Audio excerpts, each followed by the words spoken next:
Waves over 20 feet slam against the hull. Wind screams through the rigging, tearing spray into icy knives. A voice breaks through the storm.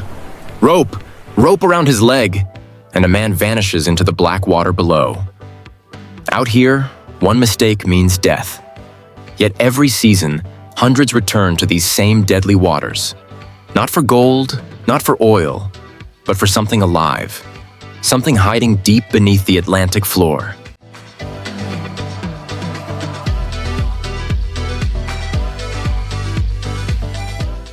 A massive lobster claws its way from the trap, shell gleaming red under the deck lights like molten metal. For the fishermen of Maine, this is treasure, the red gold of the Atlantic.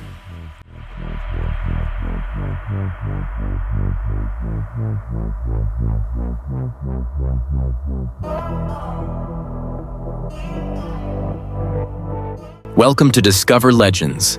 Tonight, you'll witness a hunt where survival and fortune collide, where men wrestle the sea for giants weighing 40 pounds, and the price of one mistake is everything. Stay with us. What you're about to see is not a story of luck. It's a battle written in salt, steel, and courage.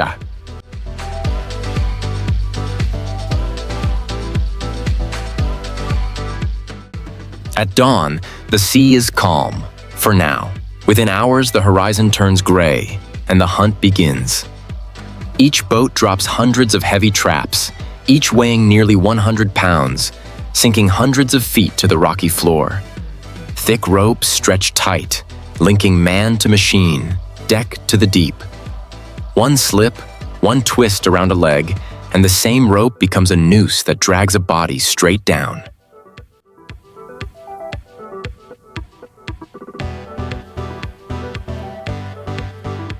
Salt water coats every surface. The deck is slick. The wind bites through layers of rubber and wool. Steel winches groan as traps rise from the depths, dripping and alive with motion. The men move fast, timing every pull with the rhythm of the waves.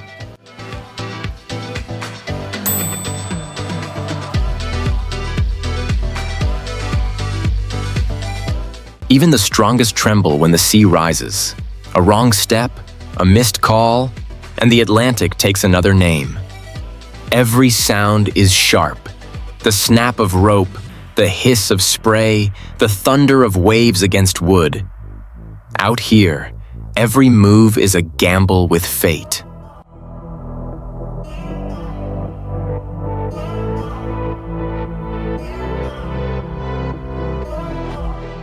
Beyond the waves, another kind of storm brews, one not born from weather but from men.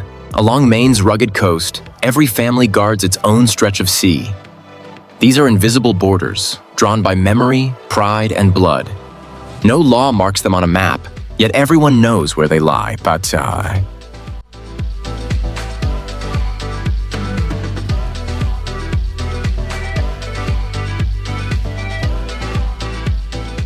when traps overlap, tempers ignite.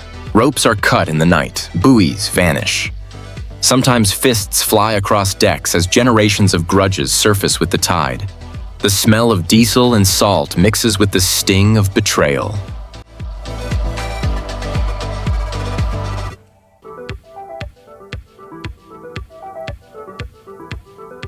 A broken trap drifts ashore, twisted and torn. A quiet sign of the lobster wars. The sound of the ocean hides these battles, but locals read the evidence in the water. Tangled lines, missing gear, silence where boats once worked.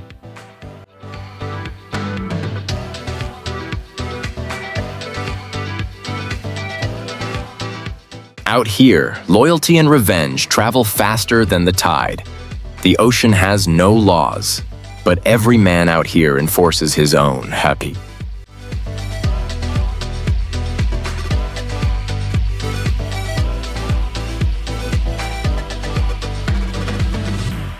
The winch grinds against the pull of the sea as the trap slowly rises through the cold Atlantic water. The cables creak under the strain. Spray hits the crew's faces, stinging like needles in the wind. Then the trap breaks the surface.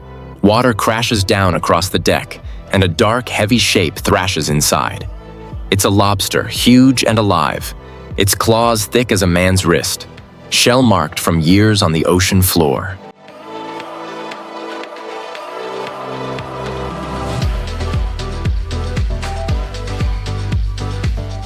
Two deckhands lean in, steadying the cage while the boat tilts with the waves. The air smells of diesel, salt, and metal. Ropes slap, boots scrape, and for a moment, everyone focuses on the single catch. The lobster lands on the deck with a solid thud, its claws snapping in the air. Someone calls out, 40 pounds!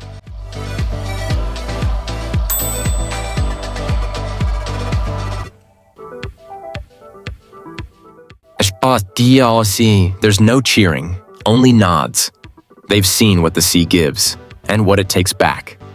One good haul like this can earn close to $850,000, enough to fix the boat, pay off loans, and make it through another harsh Maine winter.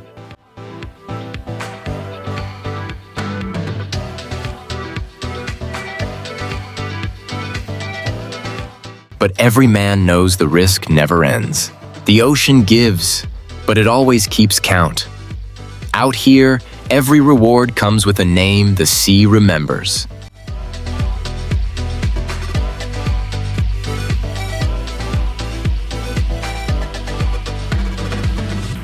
Once the catch reaches the dock, the real work begins.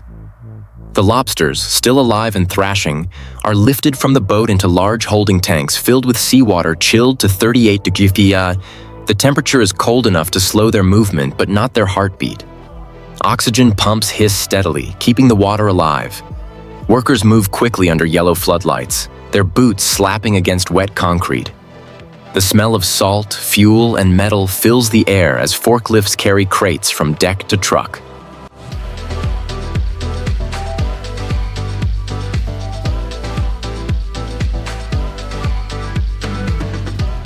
Each tank truck on the pier functions like a rolling ocean, water constantly filtered and aerated. The lobsters travel inland through the night, heading toward processing plants scattered along the coast of Maine. Inside, the temperature drops again. Workers in heavy gloves sort the lobsters by weight and color, tagging each with a code. Some are bound for New York and Los Angeles, where restaurants pay top price for live delivery within 48 hours.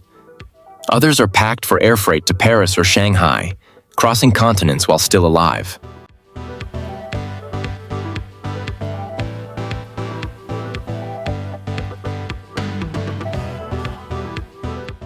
Those not shipped are flash frozen within seconds in stainless steel chambers. The process locks in the texture and the faint sweetness of cold Atlantic meat. From these icy decks to candlelit tables, the journey turns raw survival into luxury. A trade built on precision, speed, and the quiet cost of every haul.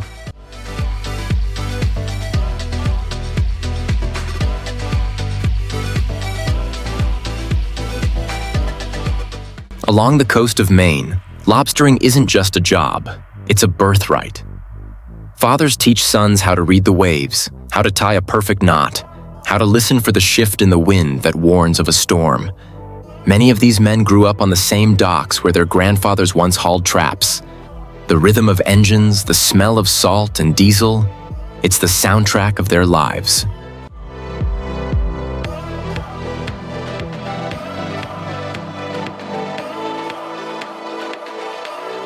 They were born with the sound of waves in their ears and the taste of salt in their lungs. Out here, there are no bosses, no rules, just man and the sea.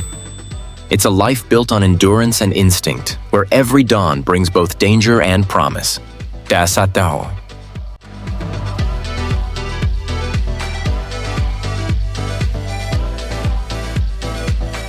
Even after injuries, lost friends, and wrecked boats, they return. The sea calls them back each season like a voice they can't ignore. Because the ocean, for all its cruelty, also gives purpose. It takes lives, but it sustains families. It humbles, yet it reminds them who they are, says Sindhai.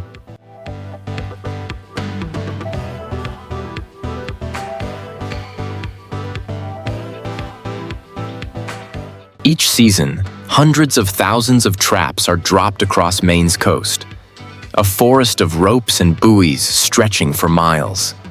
The pressure of global demand grows heavier each year, pushing both men and the ocean to their limits. Scientists warn of collapsing stocks, of warming waters that drive lobsters north. In response, new laws now protect egg-bearing females, set strict size limits, and restrict fishing zones.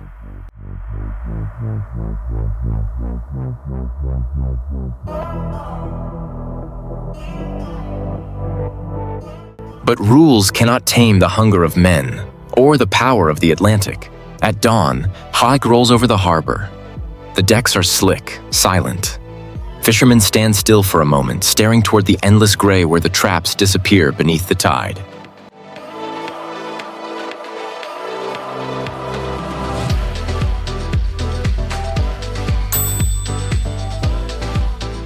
Every lobster hauled from the deep carries a story of courage, legacy, and sacrifice. The ocean still rolls, and the hunt never ends.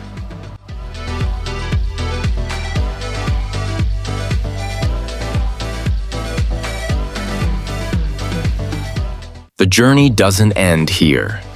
Subscribe to Discover Legends, ring the bell, and join our next expedition into the unknown. If you're ready to face the sea again, comment yes below. The hunt continues.